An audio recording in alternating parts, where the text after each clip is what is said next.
Good morning, everybody. My name is Kerry Brink. I'm from WWF Netherlands, and we are going to celebrate Dam Removal Day.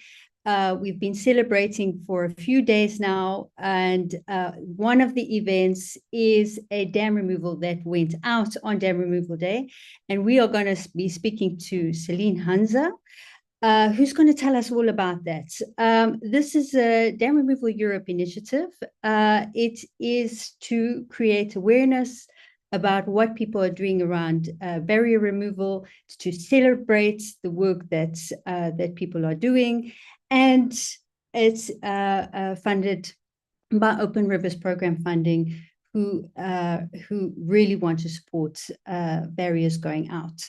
So we go live to Celine. Hi, Celine, welcome. Celine is an ecologist. I know Celine from her Africa work. She was involved with eel telemetry in Africa. She's done amazing work on river connectivity and management of river systems, and a whole lot of activities around rivers, freshwater. She's now working in Belgium at the Semois, I hope I'm pronouncing that right, Valley National Park in Belgium. Celine, welcome. Tell us, where are you? Tell us about your organization and why you want to remove barriers. Hi, everyone. I'm Celine Hanzen. So I work for the Semois Valley National Park. We're actually quite a few institutions and organizations implementing the national park. Mine is the Semois-Chiers River Contract. So we're a nonprofit, and part of my job is to remove as many barriers as possible in the national park. My work is also to help others remove barriers, so I can also help others in Wallonia outside of the national park. But mainly, I'm trying to remove things here. We have a lot to do. Oh, fantastic!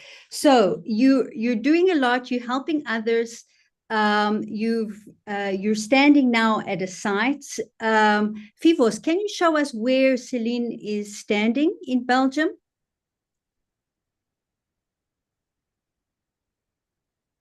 Let's have a look. It's zooming in. There we go, the south of Belgium. There we go. There is Celine. And Celine, you're at a culvert restoration site. Can you show us around? Show us what is happening behind you at the site. So this little stream is called La Goutelle de la Grève. The word grave in French means gravier, gravel, meaning that it used to be known for really good spawning ground for. Oh, we've lost Celine. The internet is a little bit patchy. Let's try. Let's see. Celine, can you hear me? Oh, we see the culvert there, but we've lost you. You were busy telling us about the culvert and about what it means. We can't hear you much further than that.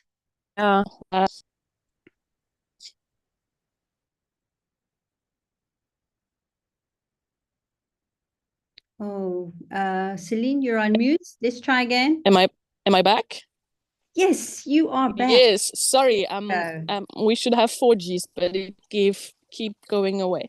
So I was saying that this used to be a culvert about 16 meters long. So the water is now flowing. It's been flowing for a week. This is obviously not finished. So there will be an actual bridge because there's forestry exploitation in the area. So we cannot just remove the barrier and not implement any replacement solution. So this is pre-made. What you can't see is that there's 3 levels of block. So there's one below the water level to make sure there's no erosion problem. Yeah. And what's interesting here is that the bridge is not in the water. It will never be in the water except if we have crazy flooding in winter. So the idea is to be hydrologically transparent completely. So if we done our work well, there will be no impact on the river once the bridge is finished. Oh, fantastic.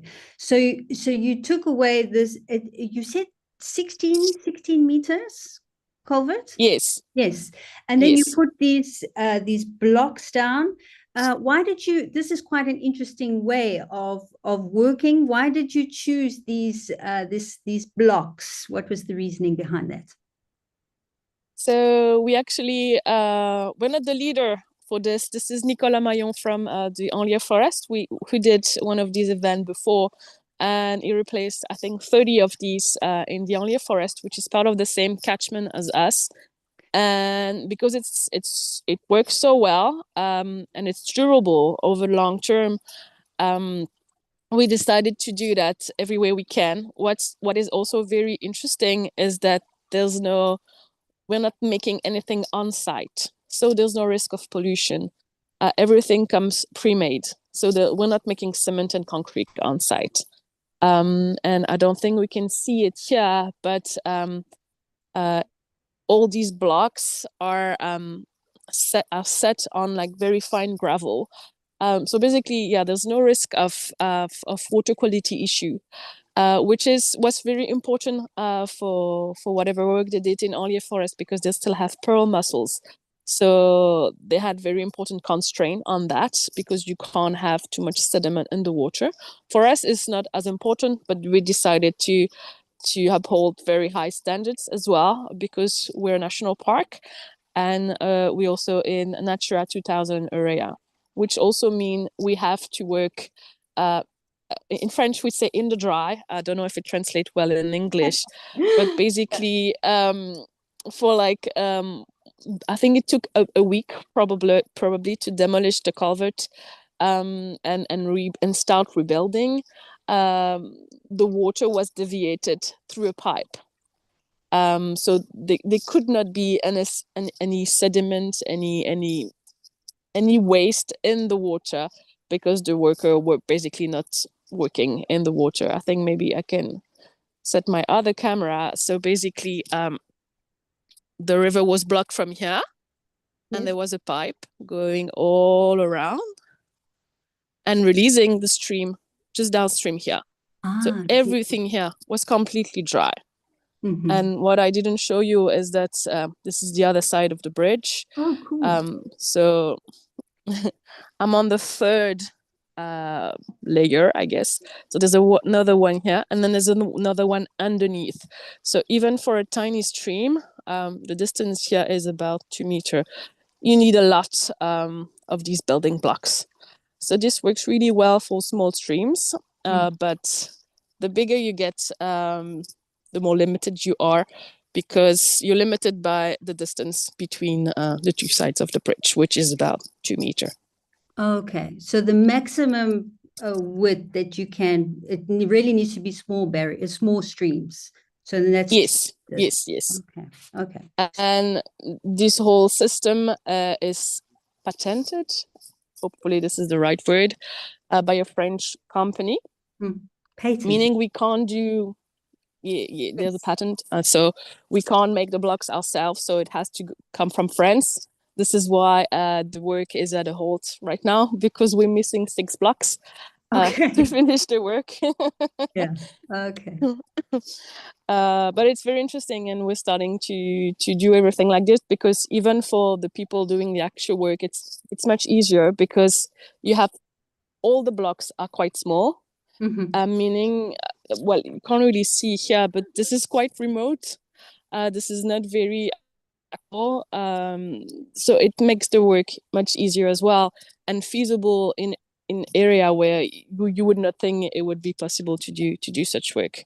So it's quite handy on top of being ecologically interesting, and we say ecologically transparent, actually, in French. Yes. Okay. Oh, super. And then tell me, you chose culverts. You're removing culverts.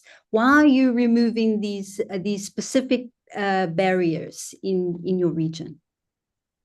So the first thing we did when the national park is quite new. It got declared in 2022.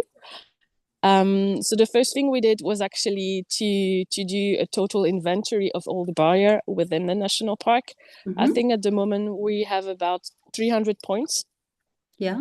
Most of them are actually small. Most of them are small culverts because most of the park is in the Ardennes forest. So it's covered with forest, and the forest is exploited. So historically, you needed access to these forests. So there are culverts everywhere. We also, on the Semois, the main stem, we also have quite a few weirs. They're quite small as well. Historically, we had a lot of mills for different purposes. So we did an inventory, and then we decided, okay, maybe we're not ready, or people are not quite ready to remove the big barriers because they all have cultural importance. Some of them are historical. It would be quite complex to remove them. So we decided to look at subcatchment of the Semois and say, well, we have this is the Entron catchment, for instance. It's quite ecologically interesting. This is the first place where back in the day they had reintroduced salmon in Wallonia. Because it's a beautiful catchment, it's quite healthy. Aside for the tributaries which are fragmented. So across the whole Semois catchment, we selected 7 subcatchment where we would work first. And by chance, we started here because we also received notification from the Department of Nature and Forest that there was this stream that historically was really good for spawning for trout, and now they could not see any fish coming up. Oh, we've lost Celine again. Celine, the internet's a little bit patchy again. And there, we lost you when you were talking about the trout. Yes, so historically this was a really good stream for spawning trout. It's really tiny, so this is not normally the kind of stream we would start to work on, but because there was enthusiasm from the Department of Nature and Forest, we thought, well, might as well try there and work with people and show everyone that we can do this kind of work and it can work. And what is interesting in this project is that we actually collaborate with the fisheries department, and we do a BASI approach, so before after control impact study.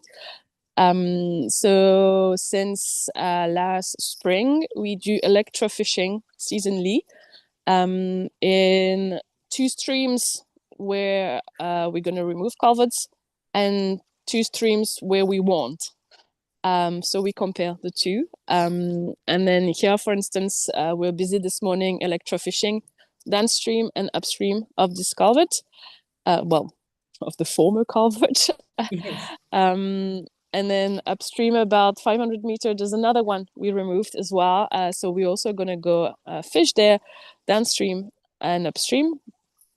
And we compare to see whether we have more fish than before, and if it's the same trend in the other streams. So we're going to compare basically. We're doing this because if we don't compare with site where we didn't work, we could not say, well, we have more fish or other species because we've removed the barrier. So it's quite an interesting project, and it was quite simple to put in place, to implement. And we're quite a small team, and actually a lot of people today, but we're usually just 4 people. And it's really good data, and I think we're going to be able to show to people who take decisions that, listen, even small streams like this are quite ecologically important, and it's interesting to invest in these tiny streams. So yeah, I think this is a really good pilot project that will help us remove more barrier in the future. Well, I hope. Fantastic. So you spoke about the pearl mussel, trout, salmon that you're doing now electroshocking. What have you done some shocking this morning? Can we see? Is there any species? Is there any fish that you can show us? Yes, but I'm afraid to move. Can you change the camera just so maybe we can zoom in and see what? Oh, there's the team. The team. Well, Hi, team.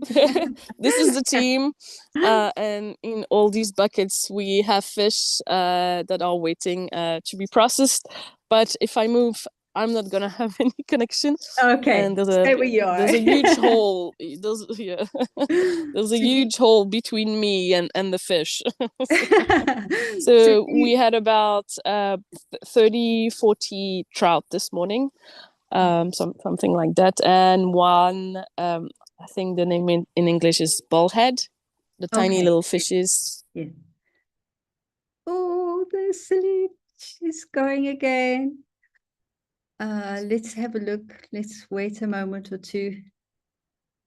The internet seems to be coming and going. So we are lucky that we have her. Oh, for a little bit, and now we see. There we go. Okay. So I can try to show you one. Yeah. So we have quite a few pretty fish, and this one had been tagged before, and we recaptured it today. So we're seeing larger fish like this one, and smaller ones as well. And we tag everything with RFID tags. So the same you would use in cats and dogs. So it's individual marking. So we know who we caught before and not. And we're also catching a lot of smaller fish. We don't tag anything below 10 grams. And every time we come, we catch more and more, which is interesting because we see that there's movement from the main stem and that the stream is actually used quite a bit. And as I said before, this is not the kind of stream where people would think, well, this is alive and we should invest in there. So having these data on top of removal is quite interesting to show people, listen, we're doing this for this reason and it actually works. Well, we hope we'll show that it works. Yes. That's fantastic. And the researcher in you, I'm sure, also really must enjoy this kind of work. It's fantastic. Yeah, I know. Yeah. And we need the data to show barrier removals are actually having a benefit. So this kind of work is really, really great. Please, Celine, remember to share it with us and show us and everyone about the benefits to fish as well. Hey, so you're working a lot on the conservation side. Do you have any kind of connection with people, or what is your plans with was there any opposition? Sometimes barrier removal can be seen as quite scary for some people. Did you have any of that? What is your experiences? No, because we started working on this kind of project to avoid this, because there's basically very little stakes around this project, because the only thing we do is we cut the road open for a week or two. And the argument I usually use is that, well, we make it better for the river, but we also make it more sustainable in the long run for the people who exploit the forest. Because the culvert is not necessarily safe, or no one is maintaining them, no one is checking them. If you come with this huge truck, with the I don't know the name in English, with the wood they exploited, it's super heavy. So I mean, an accident is easy, can easily happen. These structures are made to sustain this kind of heavy load, and they should be way more durable over a long time. So in this kind of setting where the only stake is forestry and river health, it's quite easy because you don't really have to convince people. But it's not the same if we work in larger river on historical and cultural important weir, for instance. For that, I don't have a recipe or success story to share yet. We're working on that as well. We also have Open River program funding to look at freeing up to 90 kilometers of the Semois River. Well done. It was a feasibility study, which is about to be done, but we don't know yet what we're going to be able or not to achieve. It was very difficult, very long project, but for this, it's actually really nice because it's a good way to show people, show deciders that it can be done. It's not too complicated. It's not too messy, and it's also quick. It's not cheap. That's the only issue. But yeah, it's starting with small project like this where everybody is happy actually is really good because you build strong relationship with all the department and the administration that can help you in the long run. Wow, Celine, you've given me goosebumps. Like I feel, wow, this is amazing stuff. Congratulations, just the amazing work that you guys are doing. It's really incredible. My heart goes out to you guys.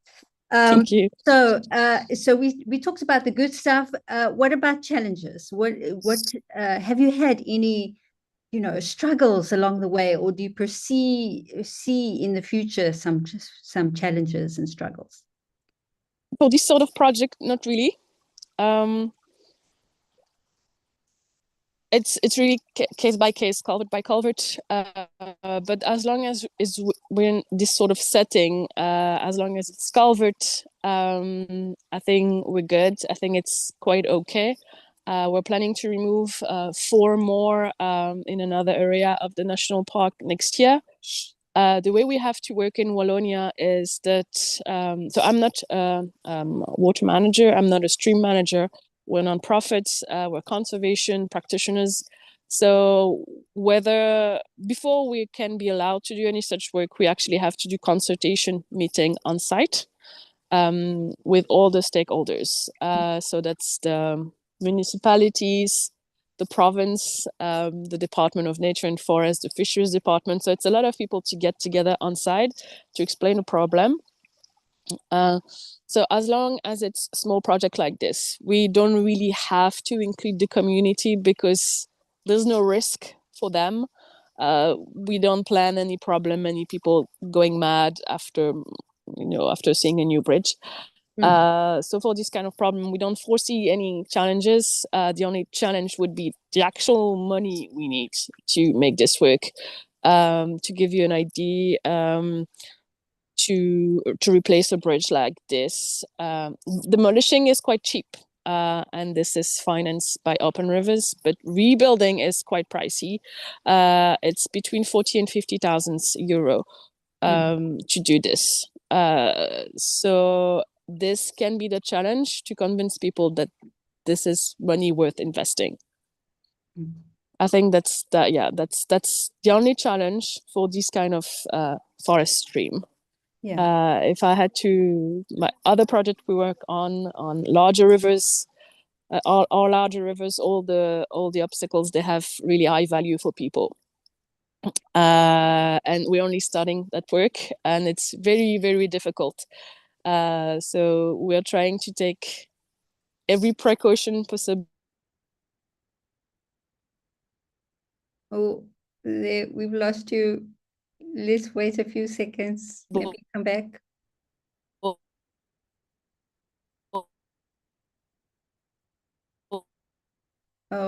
no.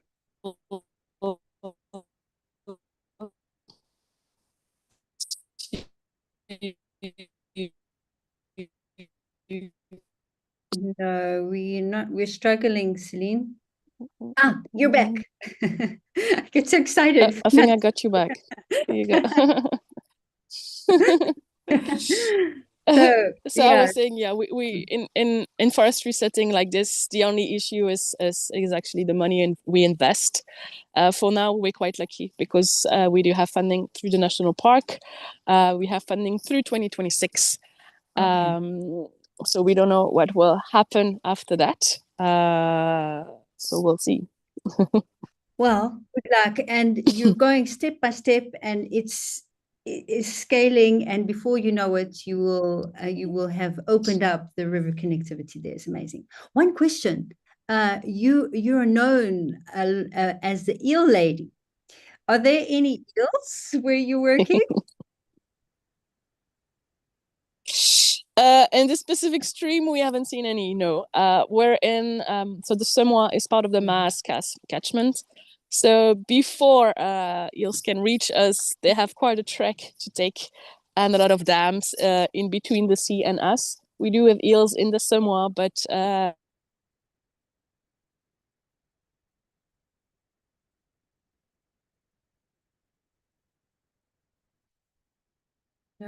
no eels where they are, but in a few years. Yes. Okay. So, well, I think let's wrap up.